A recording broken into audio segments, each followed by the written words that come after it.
number one is adoption of the agenda. Need a motion? Move to adopt the agenda. Second. All in favor? Yeah, that's unanimous. We got nobody over here tonight. Good, I never looked that way anyways. Yeah, number two, we have announcements. Any announcements tonight?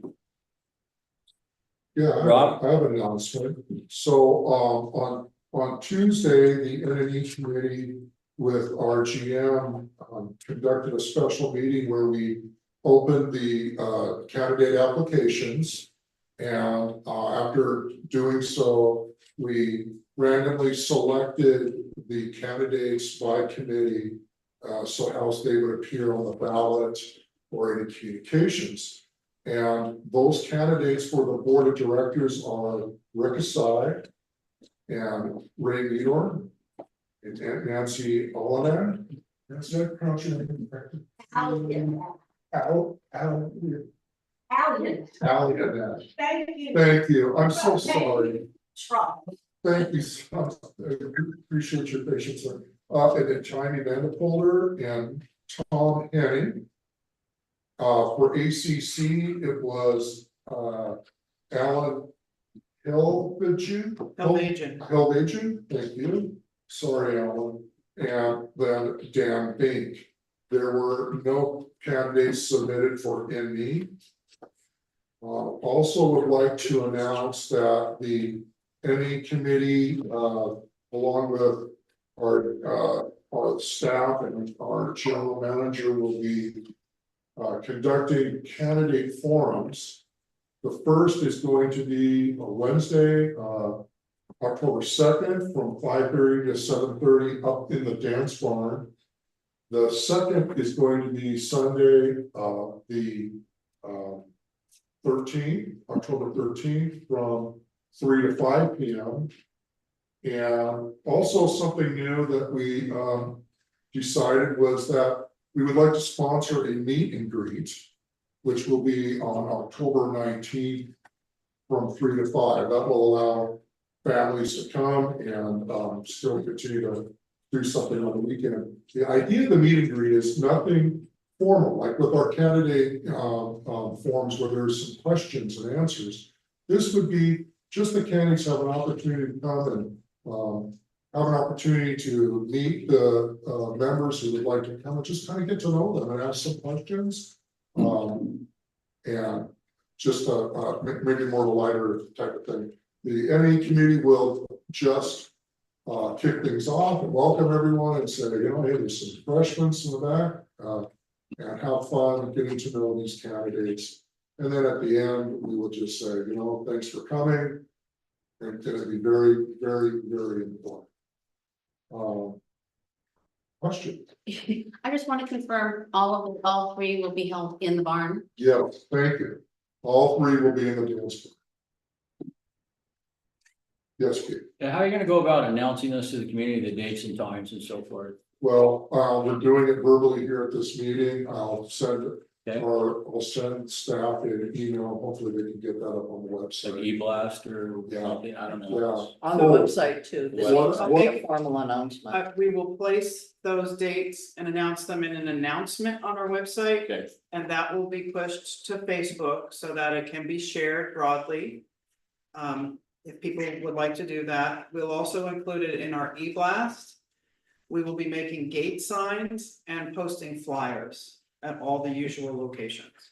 Wonderful. fantastic. Thank you. And the forums will also have a special ad in this month's edition of the Views. Wonderful.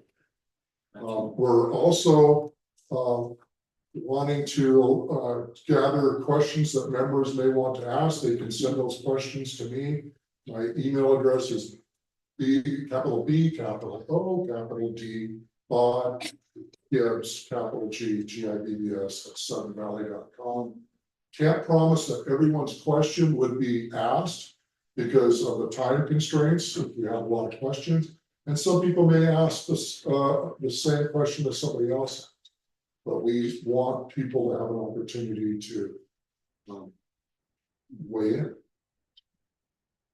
Very good, thank you, Rob. Thank you so much. Any additional announcements? All right, hearing none, we're gonna move on to item number 3, is property owner comments. We have 15 minutes total, 3 minutes per person. Do we have any property owner comments tonight? Hello, Nancy. Well, let the master look there. Nancy Elliott, 4 Sandalwood Circle. And the new AGM measures and candidates booklet is missing something. There are no advisory vote measures on the ballot this year. Advisory vote measures are the only way members can show what they support and how they wish their dues money spent. Last month, the board missed an opportunity for a timely advisory ballot measure. 10 years ago, this December, a contract among the Friends of Sudden Valley Library, the Sudden Valley Community Association, and the Whatcom County Library System created an interim library facility in the Adult Center to operate as a temporary branch public library. During those 10 years, in Birch Bay, the Friends of that library secured $3 million in state and county grant money for a new Birch Bay County Library opening next year. Meanwhile, the Friends of Sudden Valley Library have had nothing to show us. An advisory vote measure on the ballot with possible options for the Adult Center Library location dilemma would be the first time members have ever been asked what they want to see happen in the Adult Center. Well, maybe next year. Thank you. Thank you, Nancy. Any additional?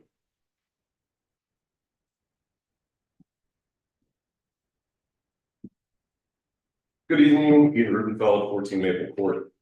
14 days since I stood in front of this board and called for the resignation of Keith McLean, Tommy Vanderfolder, and Lori Robinson. And in those 14 days, not much has happened. They are digging in, no surprise. So in those 14 days, I've tried to get some information. I'd like to see the attorney's opinions that multiple directors have continued to use in arguments and disagreements with the community to support their claims, to verify their claims. Trust, but verify. I think we've heard this phrase before.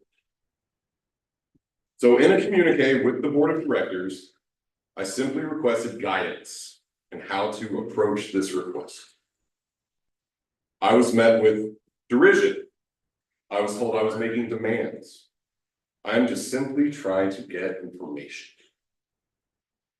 Information about issues that are salient to today's discussion.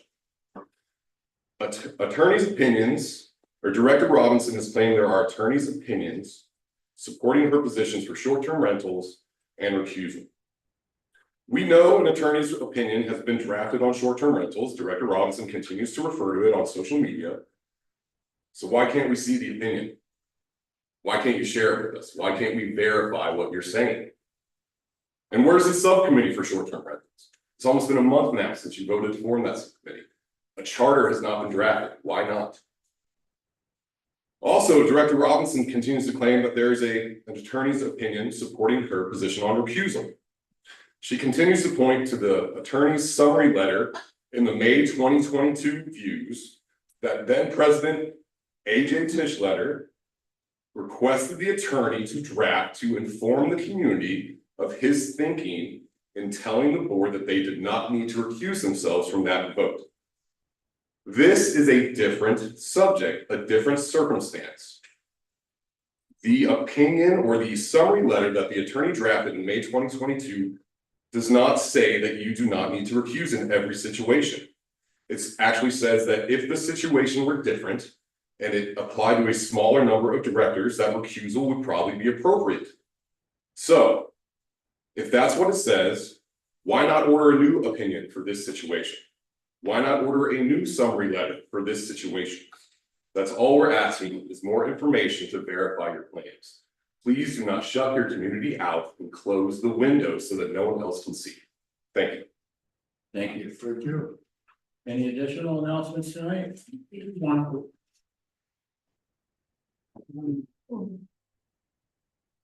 Well, hello, directors. I'm Mitch Waterman, as you know, 15 Grandview. A great article last week in Cascadia Weekly on Sudden Valley. I mean, you know, look, whatever side of the coin you're on, it was a pretty balanced article. And it was pretty good. And they brought up a really good point, and that is that we have no representation at county council.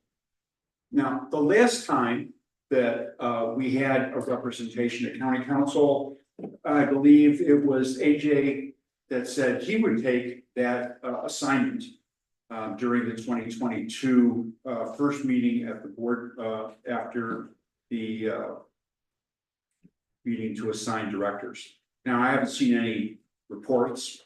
I haven't heard any reports from county council.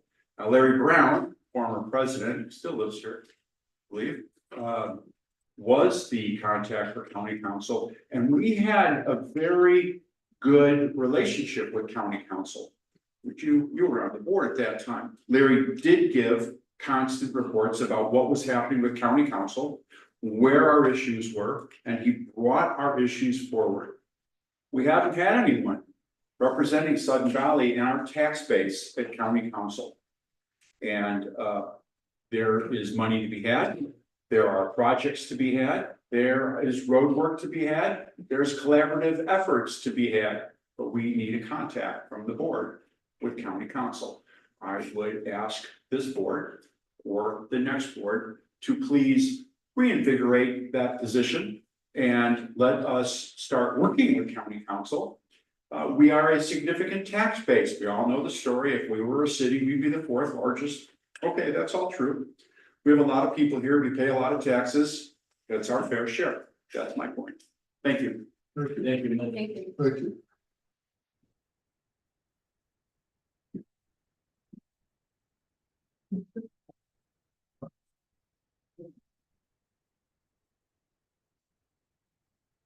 Okay, moving on to item number 4, there's no other property owners.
Utility conflicts that were not discovered until construction began. An additional $12,000 is needed to cover that work. Because the Deer Run asphalt repair project was combined with planned 2024 culvert replacements, cost overruns on Deer Run have reduced the amount of funding available for culvert replacements. By approving $45,000 in additional funding, all the designated culverts for 2024 can be replaced this year. It was anticipated that increased funding would be needed to complete this project, and $45,000 was included in the 2024 column of the proposed 2025 capital budget for roads. If the repair of these culverts is delayed until 2025, we know that the cost of repairs will likely be higher. To keep up with the culvert repairs described in the 10-year roads and drainage plan, I do recommend that the board approve this additional funding. And so I request that the board of directors approve an additional $45,000 from the roads reserve fund for capital project 9924.4, 2024 Deer Run Lane and culvert replacements, and authorize the GM to approve a change order to the granite construction contract in the amount of $45,000. All right, so the motion is, excuse me, move that the board of directors approve an additional $45,000 from the road reserve fund for capital projects 9924.4 Deer Run Lane and culvert replacements. Second. Thank you, Linda. Any comments, discussion? All right, Linda? So I'm looking at all of this, and I hope we all realize that this brings this total for this project to $984,779. I get some of this stuff. I don't remember seeing that. I understand that the utility, that there is something in the 2025 budget for utilities and stuff. That wasn't there in 2024. There's also a significant number of additional culverts in there, if you count them one by one, OMG. I just wonder why there's no detail from Tyler more than, here, this is, 33,000 here and then 12,000 here. For addition, I just wonder why there's no breakdown or anything on it, but other than that, I think we should all be aware of that. We've been talking about why increases to surf and roads are necessary, and this is a really good example of that. That's all. Thank you, Linda. Any additional comments or questions? All right, hearing none, then move to vote. So the motion is on the table. Move that the board of directors approve additional $45,000 from roads reserve funds for capital project 9924.4 Deer Run Lane and culvert replacements. Brought by me, seconded by Linda. All in favor? Let me see. Second is Ray, Virginia, and Richard. Okay, that's unanimous. Thank you, Joanne.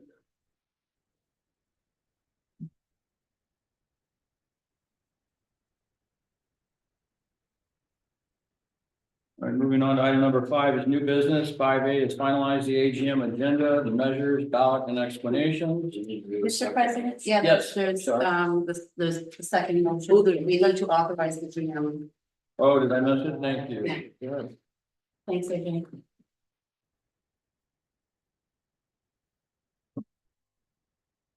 Thank you very much. All right, so we're moving back on to item number 4, 4A capital request. We got the first motion. The second part of that motion was move that the board of directors authorize the GM to approve a change order to granite construction contract in the amount of $45,000. Second. Rob. All in favor? Okay, that's unanimous. Thank you for that. And now moving on to item number 5, new business. 5A is finalize the AGM agenda, measure, ballot, and explanation. A rather large packet. Hopefully everyone's had time to preview it. I just wanted to review the schedule so that everyone is clear on what is happening when with the election materials. This evening, the majority of the materials are present for you to take a look at here in this election booklet. The text has been revised to reflect the current information for this year. Measure 1 is the budget presentation that has been shared with the board multiple times and also with the community. Measure 2 was voted on by the board and approved in its form that in the form that it appears in this booklet. The other major element of the booklet are the instructions, or is the instructions called methods of voting on page 17 and 18 in the current layout of the booklet. And that text is almost exactly what it was last year, but it's been updated to reflect the current year's dates. So, at this time, I would ask that any wording changes or errors that you may have caught could be identified. This content will go to Unilect, our election provider, tomorrow. And they will quickly typeset it and send it back to us. At that time, all the pieces will appear before the board. The front and back of every envelope, every page of the election booklet, as well as the ballot and the return envelopes. You'll see a proof from Unilect of every single thing. At that time, we can still make changes. If we see a typo, we want to change a word, but we won't be able to make extensive changes. We hope to do that tonight. Once the board votes to approve the materials that Unilect sends back to us, they will be sent to the printer.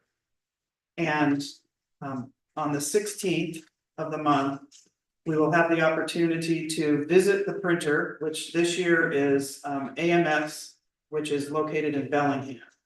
And I will go to the printer to compare their first off the press print with the materials that the board approved on September the 12th. And any member of the board of directors who would like to accompany me to look at those proofs and feel confident, certainly representatives of N&E will participate in that. And that is an additional checkpoint for us this year. We learned from what had been done in the past and work that into the schedule this year. So the board will have one more opportunity to wordsmith or make any corrections, and that will happen on the 12th. The materials will come back from Unilect on the 10th, so they will be posted and posted to the website for the community to look at and distributed to directors for their review on between the 10th and the 12th. On the 12th, we'll have a vote to approve them or to revise them in any way necessary. And then there'll be the final approval of looking at the actual print copy from AMS. Are there any questions about the process for the election materials? Ron, well, I have a question. Do we, thank you for helping us with the parliamentarian, Joanne, that was awesome. Do we need to have like a Zoom meeting of any sort with the parliamentarian and talk about the schedule and any script, anything where the parliamentarians engaged or not? Yeah, that's a great question. At this time, the focus is on these materials because the time to prepare them is so short. Gotcha. Once the election materials have been approved and printed, we will then have a relatively lengthy period. We have October, all of October, to meet with the parliamentarian, but that is another step in the process to make sure that he understands how we do things, that as you say, we set the script for that meeting, and everyone who participates in the meeting has their role made clear to them. So yeah, and the parliamentarian and to inform members of the board the parliamentarian we have used for at least the last 2 years, and it may have been longer than that, but all I can say is he was here for 2 years. John Berg moved out of state. And he's now located in Kentucky, and he was generous in saying he would travel here to support us at the meeting in November. But obviously he would charge us for airfare, which is relatively significant. Right now, From, especially. Kentucky. When would he get here? And lodgings, right? So it would be expensive to pay his travel. But he didn't want to leave us in the lurch, and so he penciled us onto his schedule. In the meantime, N&E and I, the general manager, we've reached out to every parliamentarian within driving distance. Even BC. And either they weren't able to support us because they had another engagement that day. It turns out that the parliamentarians in British Columbia didn't want to work in the United States because the paperwork was too complex. But we did manage to locate someone who, a parliamentarian, quite experienced, who lives in Seattle and is very willing to work with us. The reason that it's important to have someone, and this is my opinion, I believe it's important to have a parliamentarian who is easy to access and can come up to help us in the future if there are questions about procedure. For example, we moved our meeting today. A couple of months ago, I had a question about whether we could in fact move a meeting. And I reached out to John Berg. He picked up my phone call. We talked about it. He sent me back an opinion that said, here's what has happened in the past. Here's why I think it's okay. Here are the parameters to guide that going forward. So that we have an independent person making sure if we change something or do something, they make sure we stick to the right path. Third party tested, Yeah, so that's always a good thing. third party approved. Can I make another comment? I think I would suggest to the board that we engage with a parliamentarian. If this parliamentarian works well, then we should try to get on their schedule much sooner than later, because what I've learned this year being on the committee, election services, parliamentarians, a lot of people are having meetings in the fall, especially in the month of November. So my suggestion is we go ahead and do that. Thank you, Rob. Yes, thank you. Yes, Sonia? Hey, okay, can you hear me okay? Yeah. Yeah, Yes, I have a couple of questions. So on that election booklet, there is not an option for a hybrid meeting, which means members aren't able to participate remotely. Or is that not occurring this year? Last year, we did not offer the option to participate remotely. So we kept consistent with that. This year, we have several large community meetings under our belt where we did allow for hybrid participation. So we could consider that if the board would like to do it. I'm not sure how that would work towards achieving a quorum, however. So that's something. It's my understanding that they'll allow the ballots to be contribute. I don't actually know. There's been some confusion about like whether or not the actual ballots would count towards a quorum, or if we, when we're doing a hybrid meeting, or if it's do you recall, Linda, what the outcome of that was? It Or is used Nancy to, still but there? once, at one time, yes, we were allowed to count the absentee ballots. However, we have that wonderful bill that went forward that you and I talked about. And I believe that only talks about people in person. It doesn't allow, and it went into effect this year. I'll look again, but I think it says that it's only the people that are at the meeting, and it still can be just 50. Okay. But, I think I sent that, but I just, without looking at, not having it in front of me, I think it's changed it back to where people have to be in person and absentee ballots don't count. Proxies might, but hardly anybody does proxies. Okay. So that's how I read it. So my other concern is has to do with, you were talking about the election material.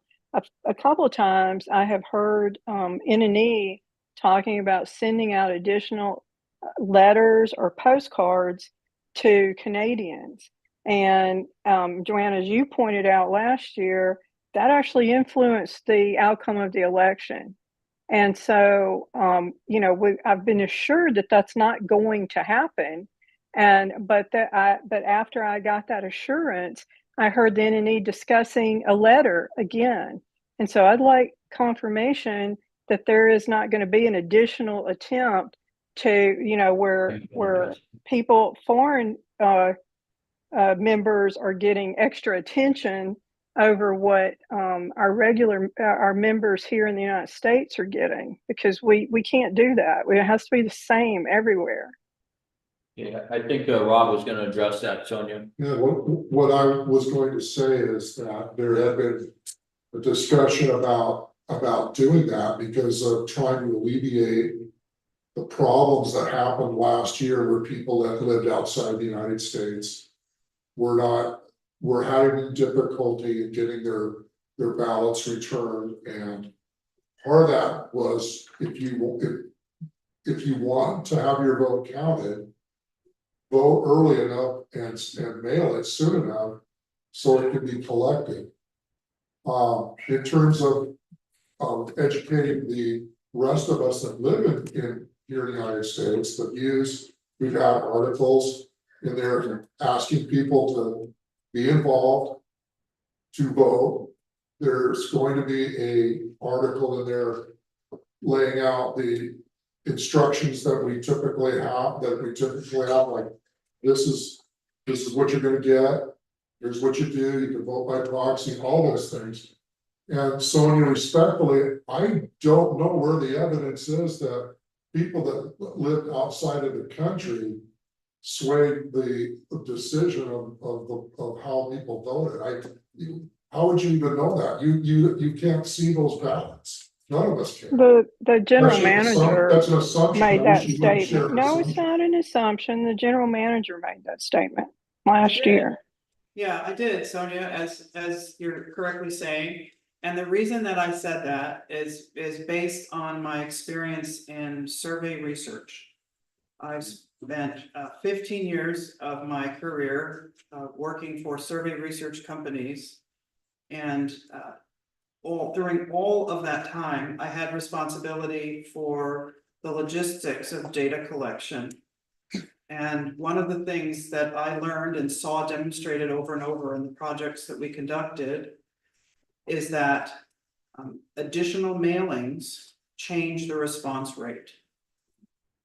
Many factors in how you mail and how frequently you mail and when you mail absolutely change how people respond. Okay. So I don't know if the votes of the members who reside outside of the United States were different in any way, proportionally than the votes that were placed by members who live inside the continental US. That I can't speak to because exactly what you said, Rob, no one looks at the ballots to make an analysis of that. All right. But I do know that the additional mailing to the foreign members stimulated more of them to respond. That is a given based on every survey researcher's experience. I'm calling myself. How does this work? So, Mr. President? So are you saying that in general, just the idea of mass mailing, you're gonna get more people voting if you did it more frequently, not necessarily.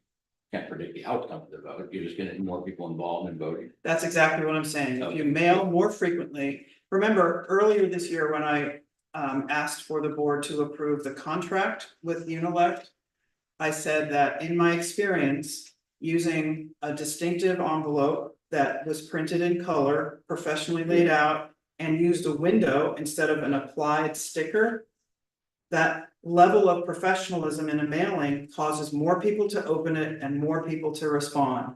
And that's proven repeatedly in mail surveys. Now, there aren't as many research companies doing mail surveys these days as there were when I was running that operation between 1995 and 2000. At that time, almost all of our research was done by mail, and the very expensive studies were done by phone. People used to answer their phone and do surveys. Now, of course, it's all on the internet.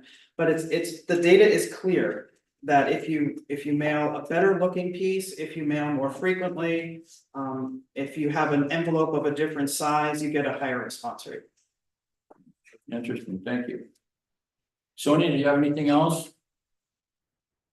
I guess I'm just saying, I just want to confirm that we're treating all the members the same and that everybody's receiving the same material. Yeah. So you got it. Well, No, go ahead, Rob. Yeah. So you got a good point, and I'm hearing you. The entity committee clearly does not want to sway any vote. It was a reaction in trying to put a process improvement in place where there was some very upset members who wanted to ensure that their ballots were counted, and we were just trying to find a way to be able to help remedy that. So I hear what you're saying. I never thought of that there was from a marketing perspective that could have a greater number of returns than people living here in Sun Valley. It's interesting. It is interesting. Yeah. So we do plan to send a slightly different packet to Canadian members. In that, one page of their instructions will be different. And the only difference is that we are saying a different date to request a replacement ballot and a different suggested date to mail their completed ballot in order for it to reach California by the cutoff date. So the packets in every other respect are exactly the same. It's just those key pieces of information that are different. So if no additional mailings are sent to Canadians, there should be, from a research perspective, no appreciable difference in the response rate. But Canadians will be better served this year because their ballots will be dropped into the Canadian mail stream instead of the US Postal Service. And that will mean that they will get their ballot 2 weeks earlier. Yeah. Than last year. So they'll get it in an equivalent time period to the members who live here in the United States. Now, it is true that they will have a shorter time to fill out their ballot and return it. Because on the return journey, they will have that extra 10 days to 14 days to pass through the international mail system. But that is why we have cited different dates in the instructions for the Canadian members. Thank you. So is it the plan to bring this back next time as a final, or is there no other additional comments on it? No changes? That is correct. Okay. Good, Linda? So one thing I'd like everybody to note, on the agenda, there are two highlighted sections. One says introductions of the NNE committee candidates and the introduction of the ACC committee candidates. The number 7, the introduction to the NNE committee candidates, that has been removed. So the agenda has been adjusted for that. One question I have of NNE and Joanne is on page 18 and again on page 17. There's a date that the initial ballot, it said, if you need to replace your ballot, you do not receive an initial ballot by a given date. And last year it was the 4th. Has Unilect given us any information on that? Is it the 2nd or is it gonna be a different date? I know that they responded to us and gave a date on that, those corrected ballot instructions. I think I shared those with you directly, Linda. Oh, all right, I'll go back and look at those. It's just, that was a whole page long. Yeah, sorry. Been a lot of emails. Okay, I'll look on that. And if it's got it there, then that's where I would look to confirm. And since this booklet will not vary, just the instruction page, we might want to cite the different dates for Canadian or out-of-country members versus in-country members. I believe It does on page. it does on page 18. Yeah. that is Oh, the yes, I see Got it that. covered. Country property owners, yeah. Great, thank you. The only question that I had that also I didn't understand completely. In some of this, it says that out of, where does it say it? That out of country, where are they? Out of country, I was thinking about it, yeah. the Which page are you on? I'm looking on 18 of the 18, little- I of the just little one. wanna confirm. Yeah. Are Canadians going to have a special return envelope like the US where the postage is paid? Pages. No, they're instructed on page 18 that they will need to provide postage on the return envelope. Okay, that was something that was kind of up in the air because of, and I just wanted to confirm it, that that's exactly accurate. Well, and that have the opposite effect of getting people to the mail in. Well, it is what it is. It's a different rate. Yeah. Some stores end up. Sonia, do you have another question? No, I'm good, thank you. Okay, yep, no worries. Your Your hand hand's is still up. up there. You're on Oh. tired. Really? It's awful. Oh, Yeah, so okay. that's interesting though. So how much does it cost for a Canadian to get this in? It's quite a bit, huh? Wow. Do we have any Canadians? I mean, do you know what What international it cost postage? No, if I have mail for down here, I carry it across the border. Wow, yeah, just curious, because I would think that. I can look it up. Well, You just a could send them question. 20 notices, but they're still not gonna send it back. Go ahead, Rob. I'm looking, maybe it's just my bad glasses, where does it say that out of country, Page 18. If you look below right below the two boxes, it says out of country owners will need to provide postage on the return envelope. yeah, got it. Okay, so it's $1.40 for 0 to 30 grams, $2.09 for 30 to 50. So anywhere from $1.40 to $2 for postage. How many ounces are there? I don't know. Put the $2.09 4 grams in a just to pound. be safe. How many grams in a pound? 454. Spend 60 cents on probably paper ballot in $2.09. your own time, people. It's 60 cents, you can do it. All right, well, very good then. So that's the conversation. We had enough, you feel, on the everything looking good here with the agenda, the packet. And then we'll bring that back one more time for a final review and preview and adoption. Okay, then we're gonna move on to item 5B, the 2025 budget adoption. So this again is something we've had numerous opportunities to look at, review, make comments on. So Mr. President, I'd like to make a motion. That the Sudden Valley Board of Directors adopt the consolidated 2025 budget as proposed. Second. any questions, comments? Any? Pretty much moved that. All right, let's move to Sonia's hand is with. Sonia. Is your hand still up or?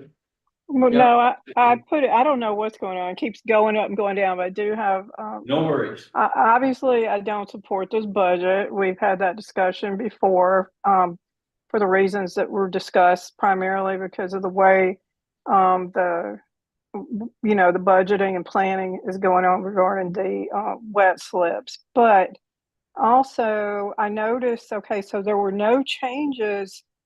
There were discussions regarding the fact about these,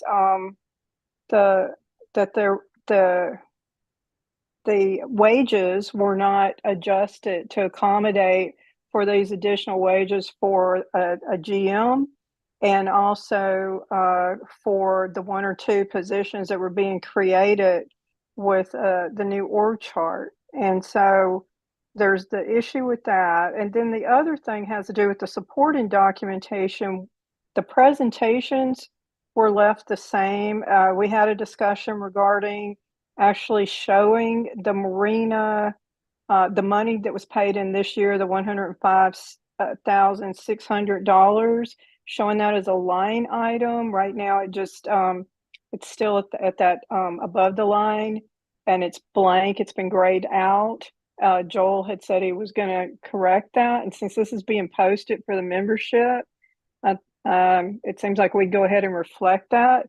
And the other thing that in that presentation, I think it should remove on the page where it's talking about the marina slip fees. It's saying that we feel that it's approaching fair market value. What we did is, after discussion, we've said we're going to come back around and revisit all these numbers. There's nothing, we have no third party assessment or any proof we're approaching fair market value. What we have is that we see that we have a wait list that's greater than the number of open slips. that tells me we're not approaching fair market value. So I feel like that line needs to come out of there because it's misleading.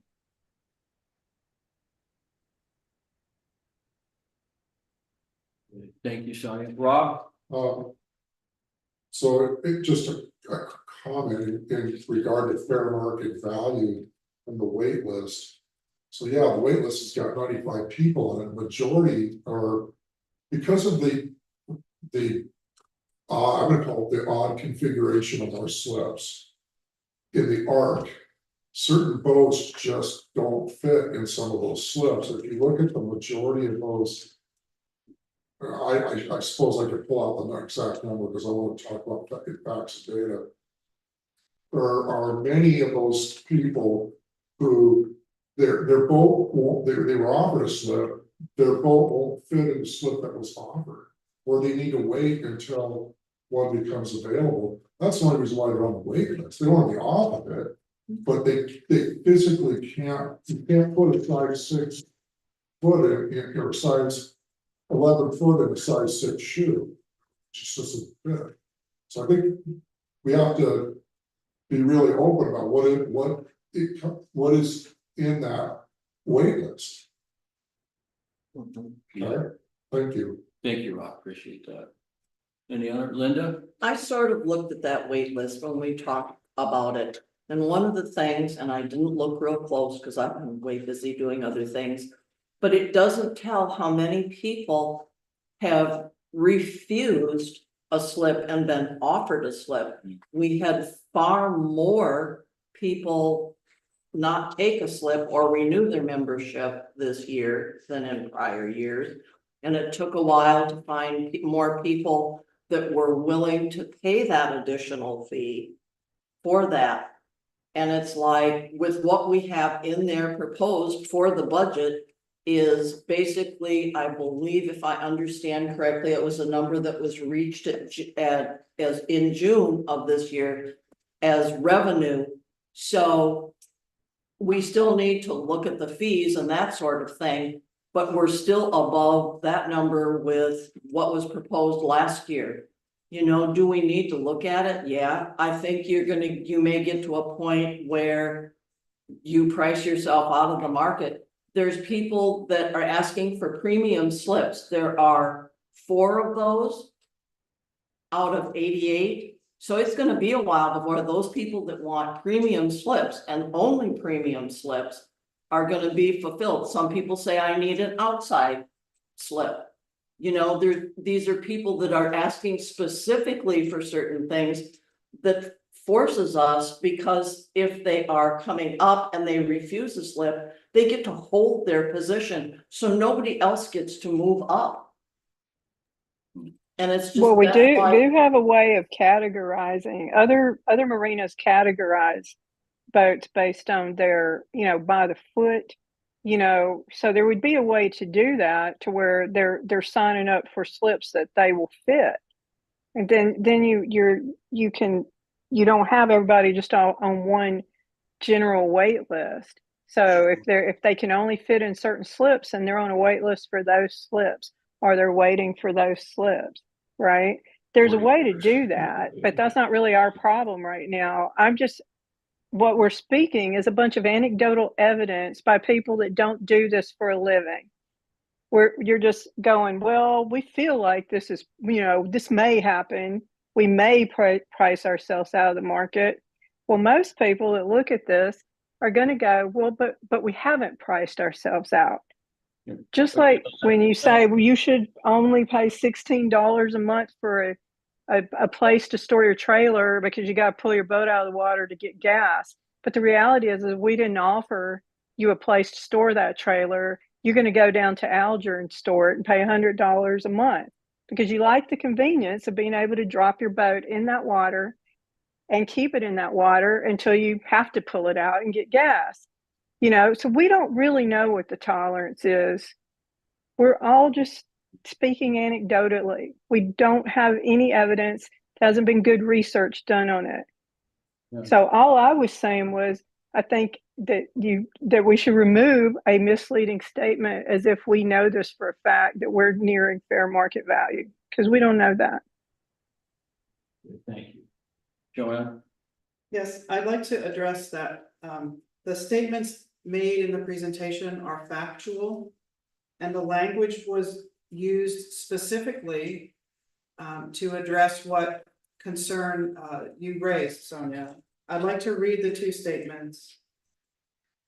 This year, more prior renters than usual decided not to renew their contracts. While all but 4 dry slips have now been rented, it required 6 weeks to fill all of the open slips. Those statements are completely factual. There is no attempt to say that that means anything other than what is stated. The last bullet point says, this outcome suggests that the current rental fees are approaching fair market value, and that further increases would result in some slips not being filled. By using the word suggests, we're saying that it's not certain, but that it is indicative of a trend, which actually you need more data points to establish.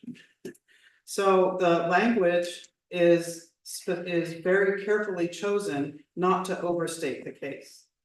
Thank you. Thank you, Joanne. Rob, and then Oh, Linda had her hand up. go So ahead, Linda. I just, Sonia, as far as no one has proven that we haven't reached a market point, pay point of have we reached market value? One year, several years ago, when I would have to go back into the views to check it out, a board decided that they wanted to change, and as you say, go by footage, charge by footage. And basically, they priced themselves out of it. We had a marina, the marina was scheduled to make so much, didn't make it. That's why we began offering non-residents slips out here, which really, if we're being fair to the community, we shouldn't be offering them to non-members anymore. It should just be for the community first. But so people have found out that, yeah, you can price yourself out of the market, and it's there in proof. If you'd like, I'll go back in the views and look, but I know it's been so many years ago that when I have to go there and look. But I know very well that it happened. I think Rob lived here then. I don't know if any, and maybe Lori, but other than that, nobody's lived here that long to know that, yes, indeed, that did happen. Thank you.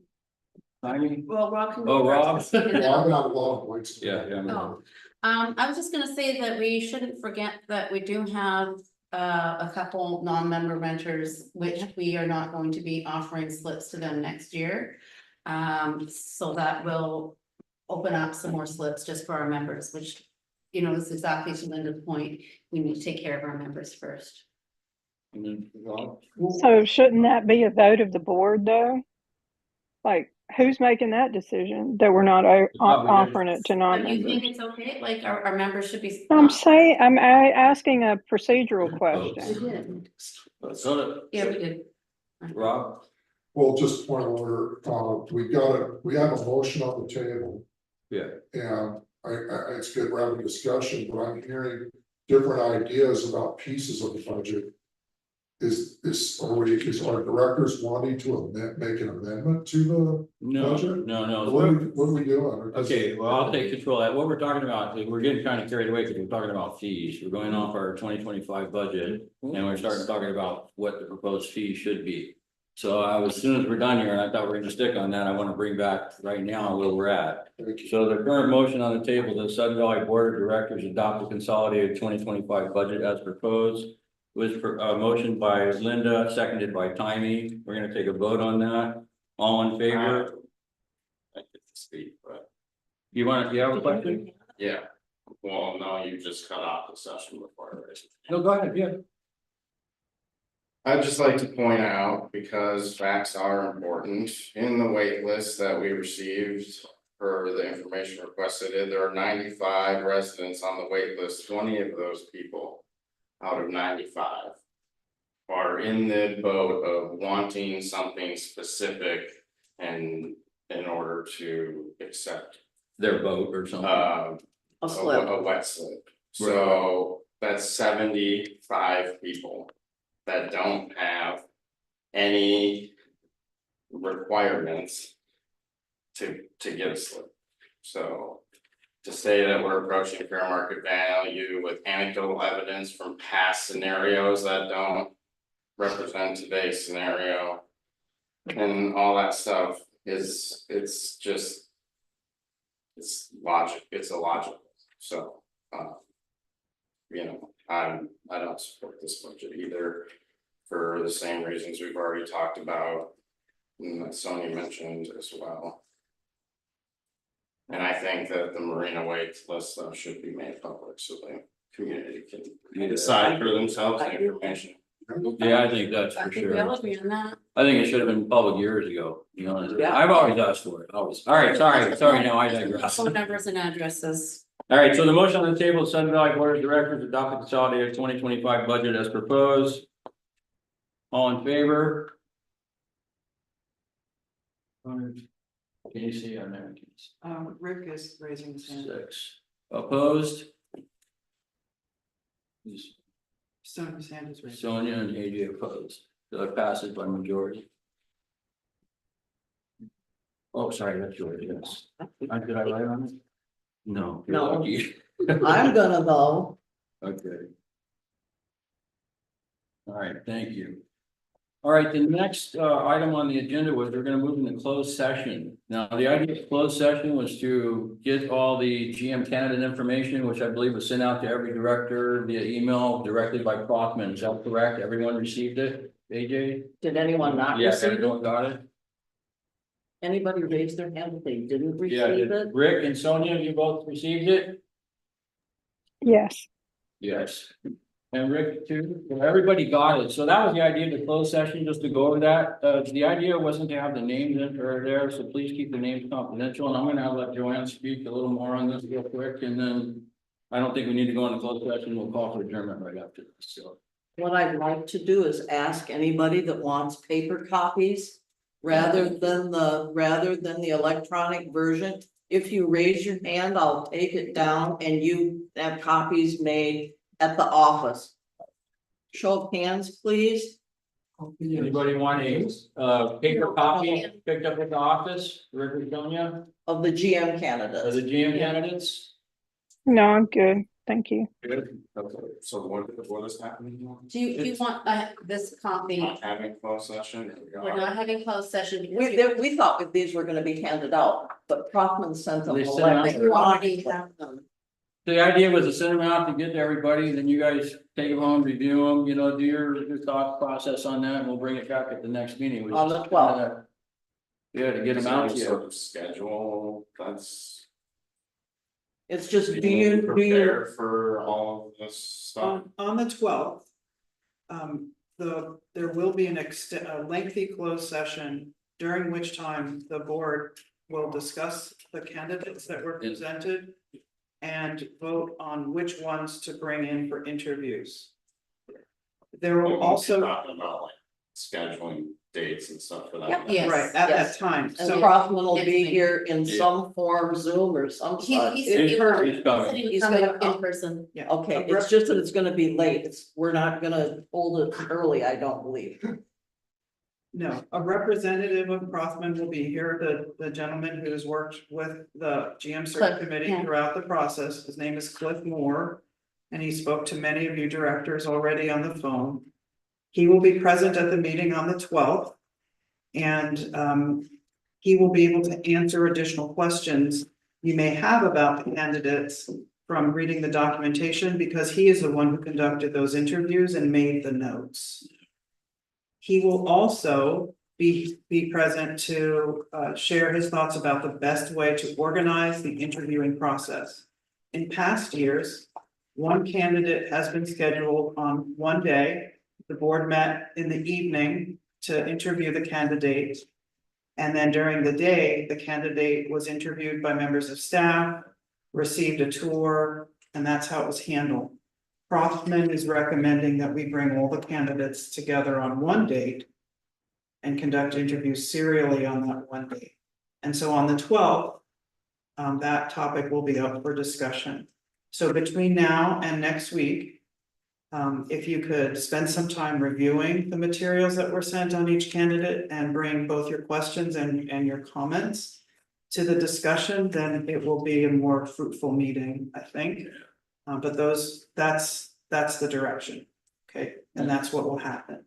And then we'll set up a whole different set of materials for the interviewing process. We'll have standardized questions so that we ask the same questions of each candidate to be fair. We allow each member of the board to record their ratings.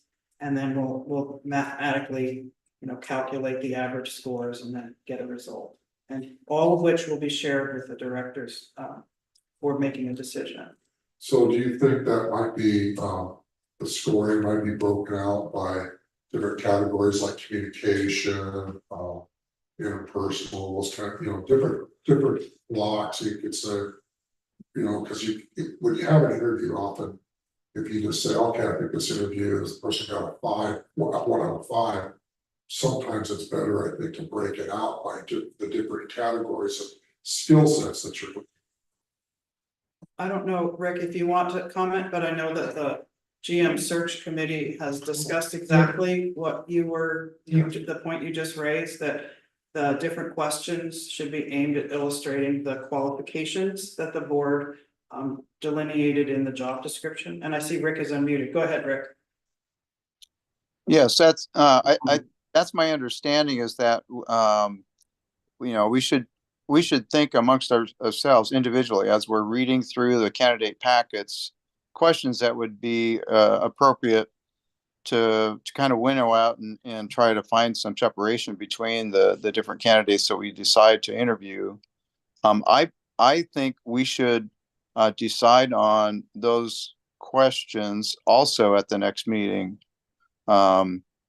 And so our committee will try to bring some ideas to share with the board, and then the board can also suggest some ideas.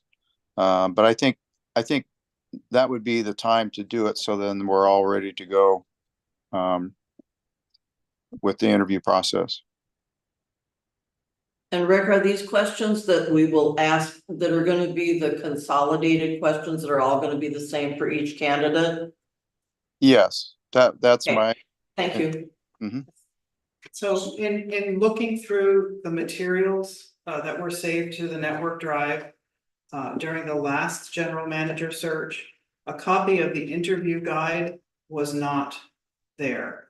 So if members of the board who participated in that process still have a copy of the guide that was the interview guide that was used last time, I thought that it had very good foundation, a very good approach.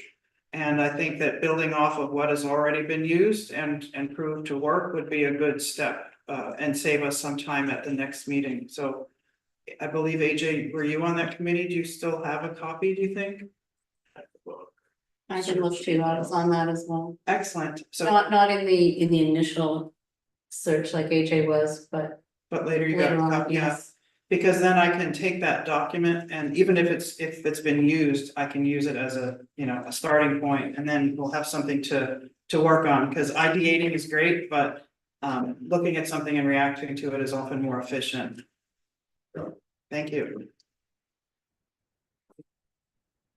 Okay, anything else?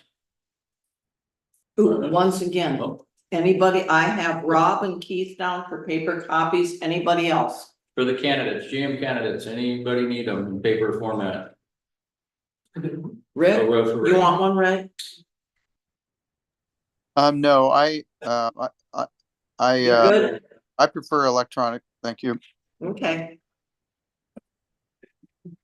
All right, hearing nothing else, looks like we're gonna call the meeting adjourned at 8:05 p.m.